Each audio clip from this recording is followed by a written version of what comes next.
Good morning and welcome to the Three Rivers podcast for Thursday, October 17th. I am your host, Ed Troop. Glad you could join us here on Oneberg, on our Oneberg YouTube channel, our Oneberg Facebook channel, or maybe you're listening back on our Spotify. Well, joining me back into the podcast this week is our good friend, Rob King. And Rob, we have not had you on since before the announcement and before the start of the football season. So we want to congratulate you. We're pumped. We're thrilled. The play-by-play man, the new play-by-play man for the Pittsburgh Steelers, Rob King of the Steelers Audio Network. Good morning, Rob. Good morning, Ed. Thanks very much for having me on. Appreciate it. Yep. Congratulations with the new gig, man. You're 6 games in, so I guess it's really not new anymore. You're off and running with Craig Wolfley, and we had Wolf on a few weeks ago here on the podcast as well. And we asked him about working with you, and he couldn't say enough good things, and we weren't surprised by that.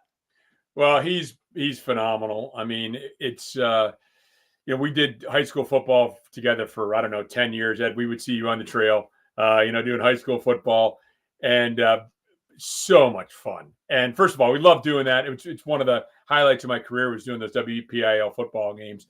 I mean, sometimes I bring that up and people are surprised by it. And look, the World Series games I've been to and the Stanley Cup final games, they've all been great. But that week in, week out, those WPIL games were just a blast. Rolling into a town, maybe finding a place to eat, talking to the coaches before the game, and of course the week leading up, and then doing those games with Wolf. You think your energy level is here and you're ready to go and everyone's excited, and then Wolf comes in and just jacks it up to there. That's just the way he is. And it was a blast working with him then, and it's a blast working with him. And, Max Starks, I've gotten to know over the last, month or so back. I remember when he came in to do Sports Beat when he just gotten drafted, he and Ben Roethlisberger and Missy Matthews. They're just, I can't say enough about them and the entire crew. It's been an absolute blast. Yeah, you have a great team for sure there with the Steelers Audio Network each and every Steeler game day, that's for sure. And I know you do a lot of the pregame, postgame stuff on DVE the next morning too. That's been fun to listen to as well this football season. But Rob, let's talk a little bit about the Pittsburgh Steelers. 6 games in, 4-2. Of course, beating the Falcons, the Broncos, the Chargers, tough losses against the Colts and Cowboys that really could have went either way. And they rebound with a big win in Las Vegas this past week. The biggest topic on the table right now in town, of course, is the quarterback position. And it may have been for the last 6 weeks as well. But by all indications right now, it looks like Russell Wilson, practicing with the first team yesterday, will be the starter this Sunday night as the Steelers host the Jets on Sunday Night Football. Your thoughts on the quarterback situation and the Steelers 6 games in?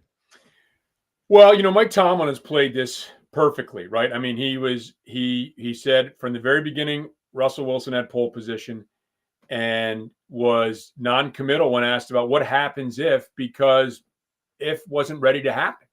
And so now that it is ready to happen, I thought they would go back with Fields, but I understand the decision to go with Russell Wilson. And, look, I think a lot of times when you're looking at the quarterback position, Ed, or really anything with sports, you're looking at it through the lens with which you want to perceive it. So if you're watching Kenny Pickett, you see the good throws and you see the good things are happening and you think, okay, well, that's where he's going to get to. He's going to get to that level and we can see it happening and we can see it unfolding and all they have to do is give him time. And then if you're on the other side, you just look and say, well, look at the quarterback rating. Look at what's going on here.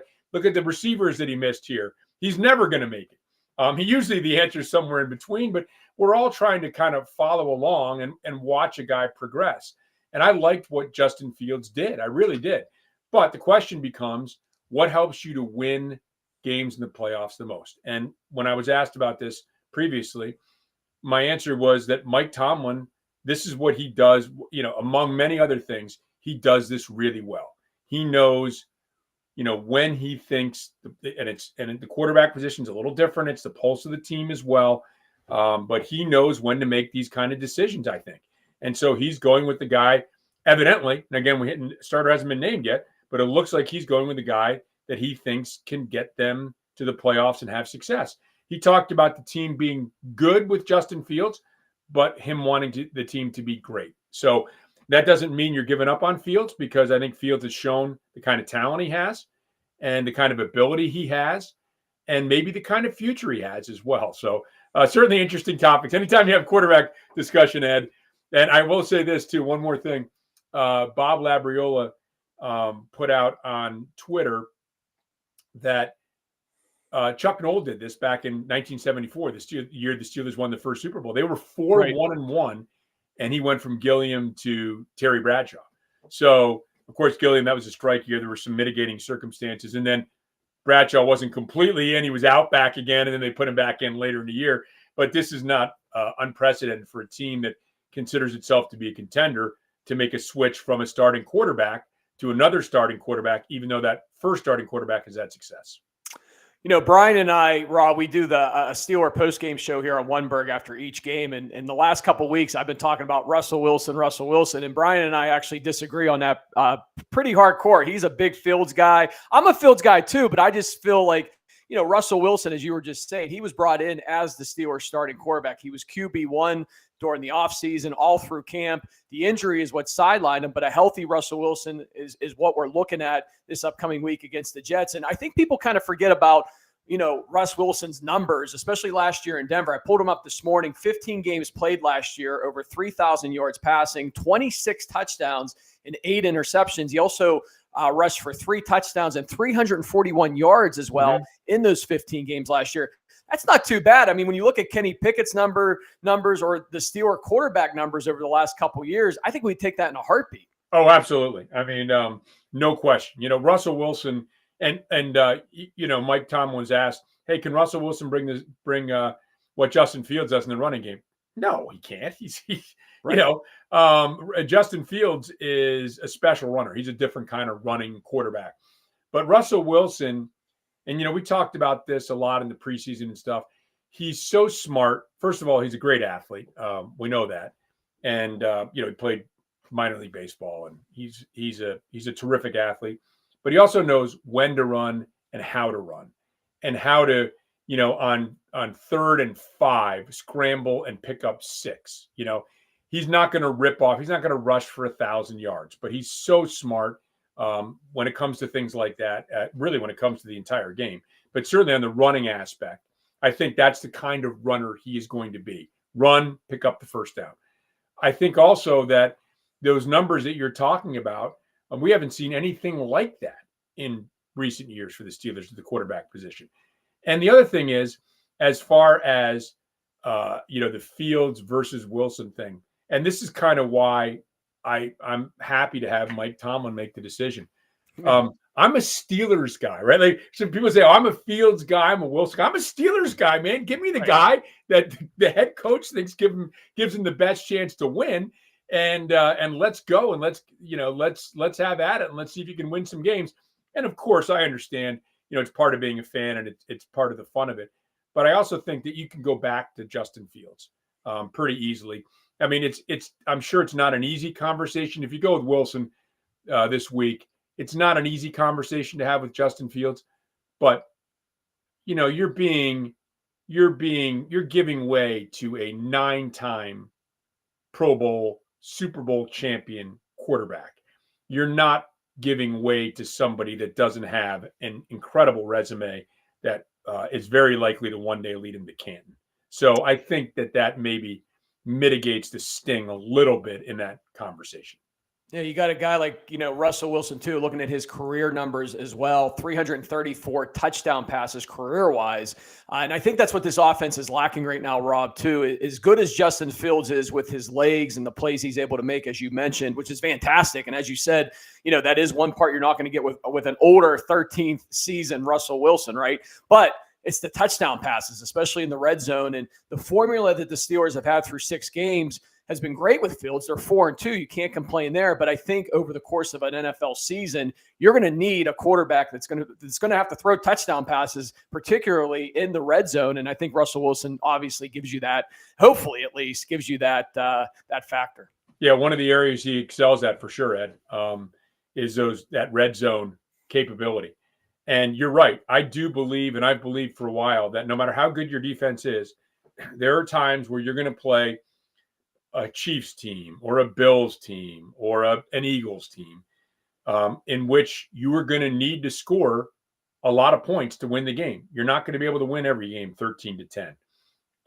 And the Steelers have been able to win a lot of close games.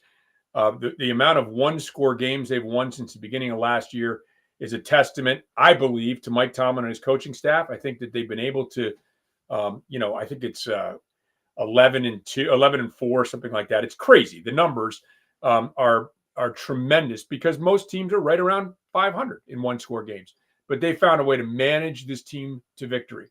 So there's something to be said to managing the team to victory. There's also something to be said for simply going out and winning the game because your talent is brought to bear. And maybe Russell Wilson can unlock some of that offensive talent. I think also you're looking at a team in which some of your best players are not, 24, 25 years old. I mean, you look at that defense and you look at Cam Hayward and you look at TJ Watt. And I think you have to be thinking about what gives you the best chance to win right now, and then hopefully next year, and then maybe the year after. And they believe that is Russell Wilson. This isn't about 3, 4, 5 years down the road. I don't think that they can really afford to think that far ahead because they have great players who are, they're certainly not at the beginning of their prime. I think TJ Watt's right in the middle of his prime, and Cam Hayward is still a really effective player. But this isn't about 5 years from now. This is about what can help us win games in the playoffs this year.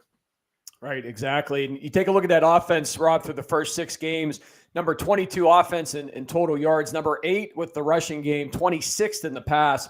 Defensively, though, the Steelers currently ranked number 12 in the NFL for total yards, 17th against the pass, 6th against the run, and 4th against points per game. And you mentioned TJ Watt, 4.5 sacks in 6 games, 3 forced fumbles, 2 huge forced fumbles in Las Vegas this past week that obviously turned that game around, and 8 tackle for losses for the first 6 games. Dante Jackson, 3 interceptions. Of course, they get him in the Deontay Johnson trade from Carolina. He's been pretty good opposite side of Joey Porter Jr. And how about Cam Hayward?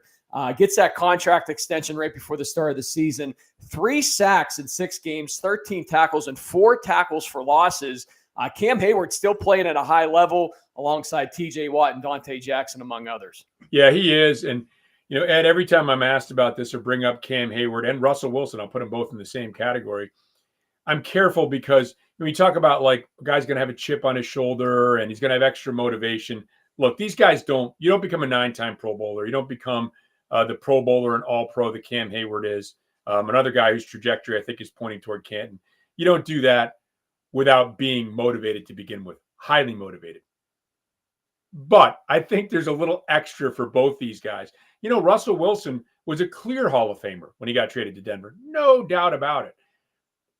When you get to a certain point in your career, there could be a perception that a legacy is tarnished. Now, it isn't to me, but I'm sure he would love to have some success and kind of say, see, this is who I am. I am what I've always been. And he was in a bad situation in Denver. Right. Look, the head coach just got demoted, as a Jets offensive coordinator. The second year, the head coach clearly wanted to make, the new head coach clearly wanted to make a change. So when I look at Russell Wilson and Cam Hayward coming off the injuries, look, Cam's like, look, I was hurt last year, right? Yeah, I know. But you're like, well, you're getting older and you're getting up there. And so I think that both those guys, Cam and Russell Wilson, are both guys at a point in their career in which if there's any such thing as extra motivation, they've got it.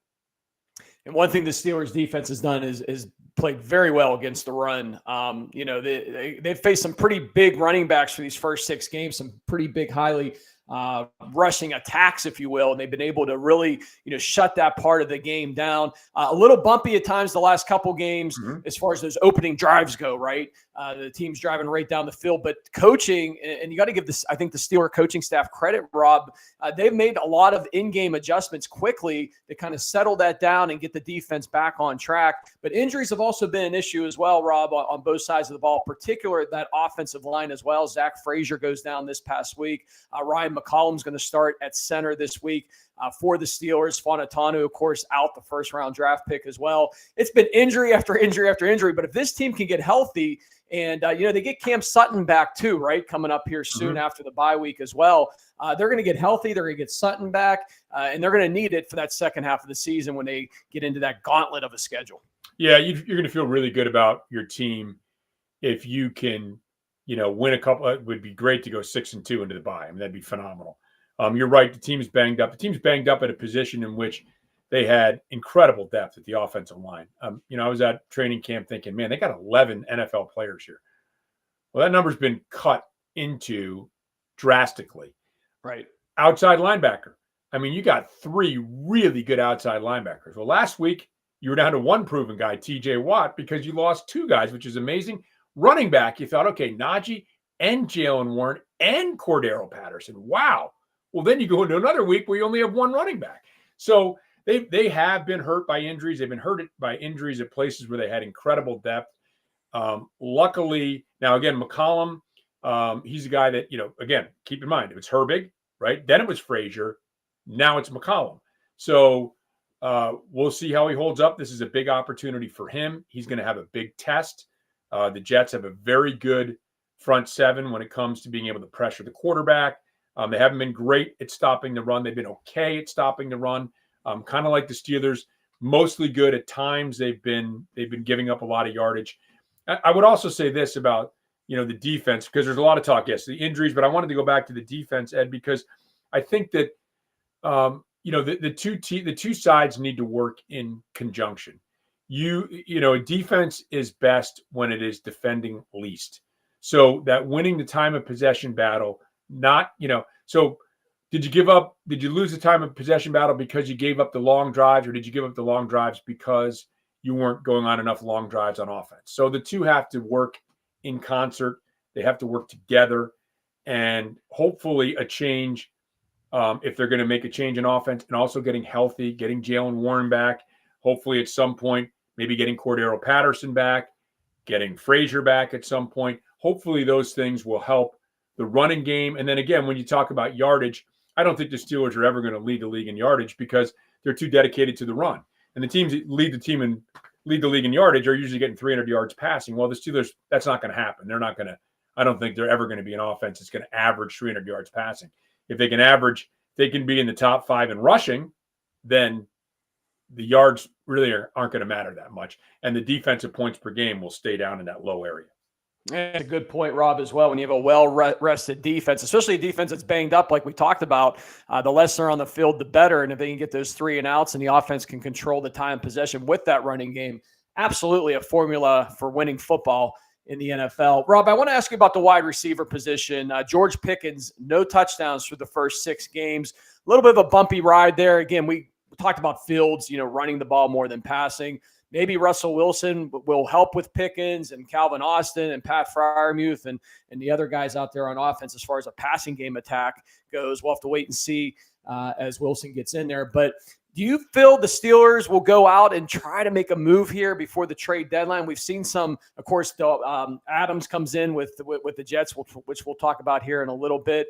Amari Cooper, of course, gets traded to the Bills this past week. I saw Cam Akers goes from a running back position to the Vikings. So there has been some movement this week with some trades, particular in the offensive playmakers. But how about the Steelers? Will they go out and maybe get somebody opposite side of George Pickens? I think they will, and I think they will not because I have any inside knowledge, but just because I think there's been a lot of smoke in that direction. When there's going to be some smoke, there's probably going to be some fire. I mean, if you believe the reports locally and nationally that the Steelers have been in on, some of the big wide receiver names that, we've heard and that have changed teams already, then I think that they're probably in the market, probably looking. They're going to, I'm sure, think about the cost of those guys. But I mean, listen, they were after the biggest names out there. So that tells me that they're probably still looking to make a move between now and the trade deadline. Yeah, they had the Brandon Ayuk, of course, teasing us through training camp. Right, exactly. Right. With that, and there were some reports that said that was a done deal, and at the last minute, yeah, he's coming to Pittsburgh, right? Yeah. And Ayuk walked into the GM office out in San Francisco and said, "Not so fast." And then, of course, Devontae Adams, there was some talk there as well. The Steelers were involved in that. So, yeah, it remains to be seen. I think we're about a month away from the trade deadline, right? November 5th, I believe. Yeah. So right. A few weeks. We'll have to see if the Steelers make another move there. Rob, want to get your thoughts on the AFC North through 6 games as well so far. Baltimore 4-2, tied with the Steelers atop the division. The Ravens will play at Tampa Bay on Monday night this upcoming week. Of course, the Steelers at home against the Jets. And then Cincinnati and Cleveland, the Bengals now 2-4 on the season, and Cleveland 1-5. And those two teams will meet this upcoming Sunday. Cincinnati at Cleveland. Nick Chubb will be back for the Browns this Sunday in Cleveland. But your thoughts so far on the AFC North 6 games in? Well, everybody, the pick seemed to be Cincinnati, right? Everybody seemed to think Cincinnati was the best team. They have gotten off, obviously, to a terrible start. I still think, even though they haven't looked good, they really have not looked good. This does not look like a team that is a Super Bowl contender at all. But they're still really, really talented. I think that if they beat Cleveland, they could get on a roll and they can still be a factor. Bad start, but they can still be a factor. Baltimore is Baltimore. I mean, they're like the Steelers. They find ways to win every single year. And they are, you got Derrick Henry, you got Lamar Jackson. I know that they've lost some players, but they look good. After a bit of a sluggish start, they look good too. Cleveland looks like an absolute mess right now, just a mess. And it, obviously starts with the quarterback position for them.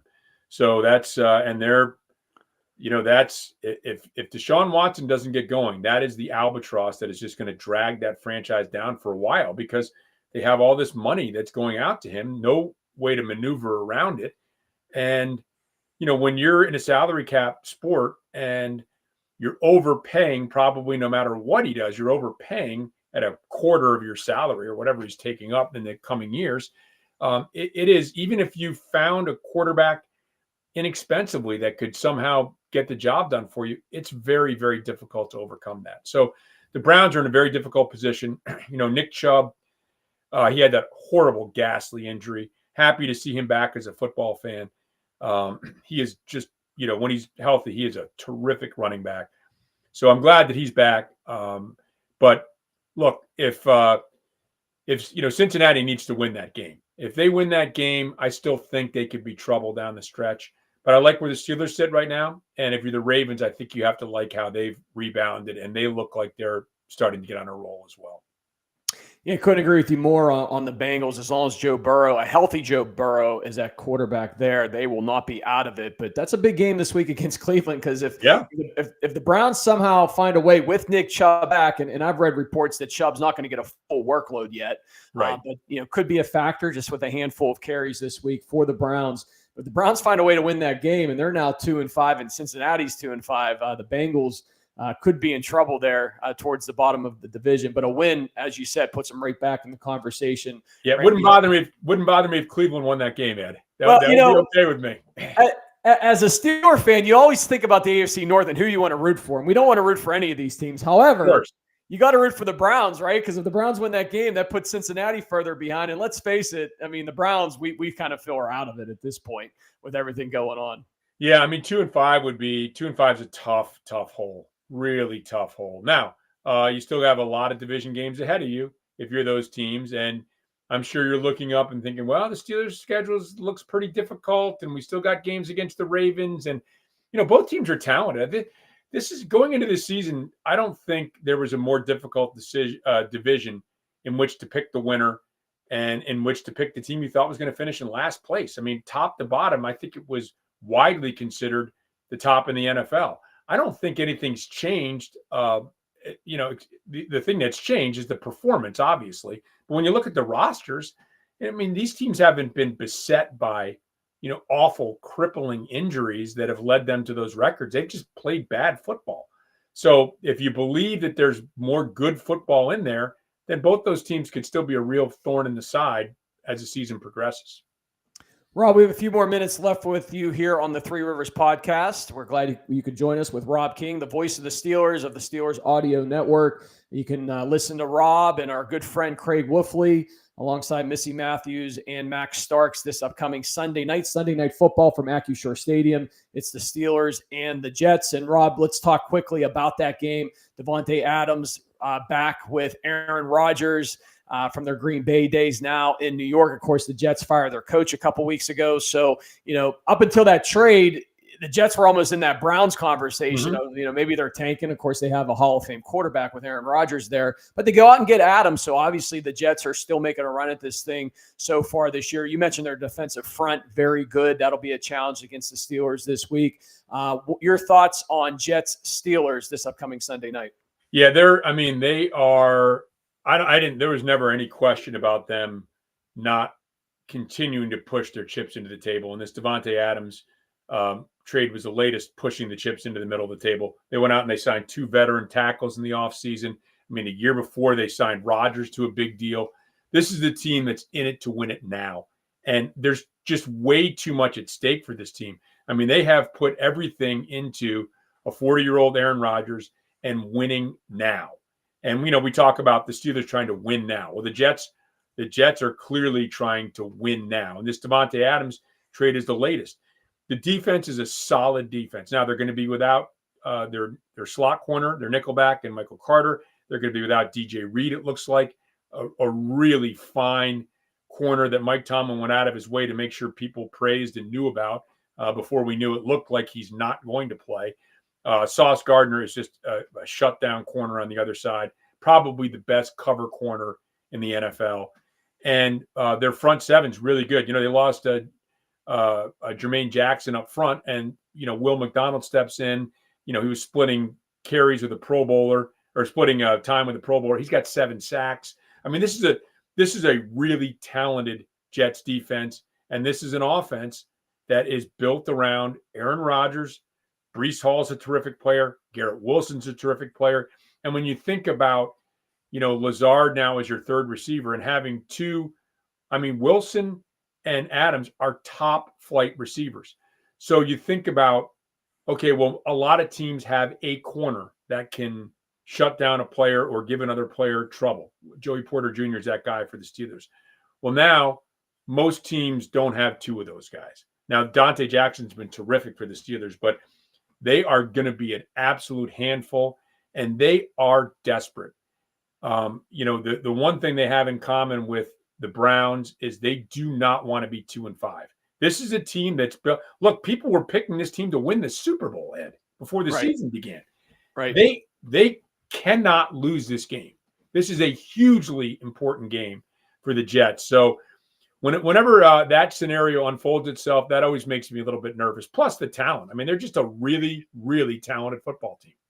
Right. Yeah, I think Steeler Nation shares your opinion, Rob. We all kind of went like this when the Adams trade came. It made that game a little bit more uncomfortable for Steeler fans because without the Adams trade, with the coaching move, and Rodgers has been up and down so far this season, you feel okay about it. But man, when Rodgers and Adams were together in Green Bay, they were unstoppable. And I'm sure they're going to come in Sunday night wanting to pick up where they left off. So it will be a challenging game for the Steelers. And as you mentioned, the Jets right now playing for their 2024 season lives. They are. Yeah. Yeah. Cause 2-5, that's a tough hole to climb out of, but it's also Sunday night at home, throwback jerseys, primetime football. This is when the Steelers are usually really good. I can't wait. And I can't wait for this game. How about that, Rob? Real quick, block numbers and the gray face mask. How about that? The gray face mask coming back. I don't think they did the gray face mask with the block letters in the past, did they? Oh, I don't remember. I wish I did. I love it. I love the fact that, and I would encourage people. Nate Hogan put together the beginning of a dynasty piece on Steelers.com. You don't mind if I plug that because Nate, please go check it out. It is fabulous. He got Rocky Bleier to front it and narrate it. It's so good. And to bring back those memories. So watch that, Steelers fan, watch that video and get yourself pumped up for Sunday night, because this was, 50 years ago, this was the beginning of everything for the Steelers. We talk about the Immaculate Reception, and that was kind of the jumping off place. You still got to win a Super Bowl. And a couple of years later, the Steelers won the Super Bowl. So can't wait. I think I love the throwback unis. I think it's going to be a blast. Man, and like I said, you got the gray face mask. I have a whole bunch of old school and current Steeler memorabilia and photos in my game room, and one of them is of a Joe Green shot in the rain, and it's the gray face mask, with the black jersey. I think it's just such a cool look. So when I saw the Steelers go to that this week, and there's a lot of people out there, including myself, Rob, that we want to bring back the block numbers permanently on the Steeler uniform going forward. So just gives it a good, cool, classic look. But at the same time, when you bring it back once or twice a season, It also gives you that edge, right? Exactly right.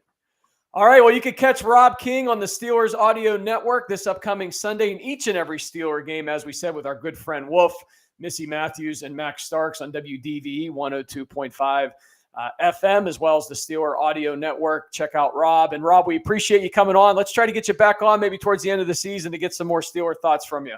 Would love it, Ed. Thanks very much for having me on.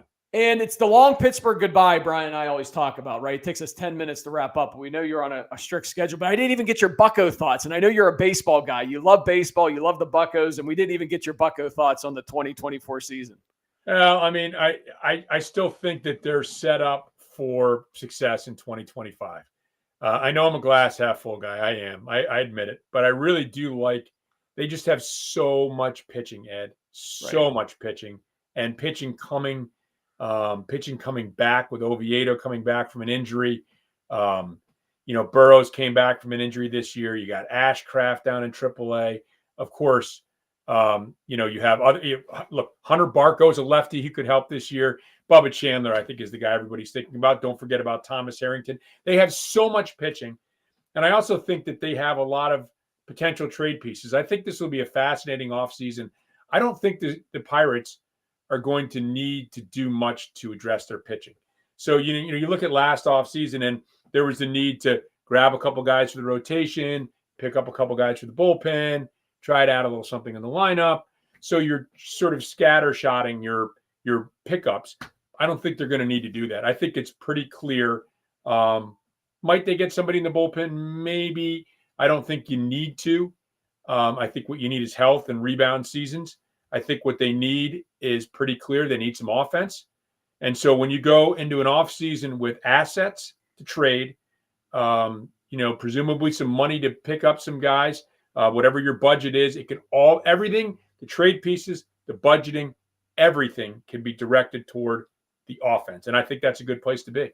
Yeah, I agree. I think this is an extremely important. I mean, every offseason is important, but this one, when you have Paul Skeens and Jared Jones and Mitch Keller and that core of pitching, as you said, you got to build around it from an offensive standpoint. So this is a very important offseason for the Steelers, who are for the Steelers. Pirates. We're talking so much Steelers. I do it all the time. Do it all the time, Ed.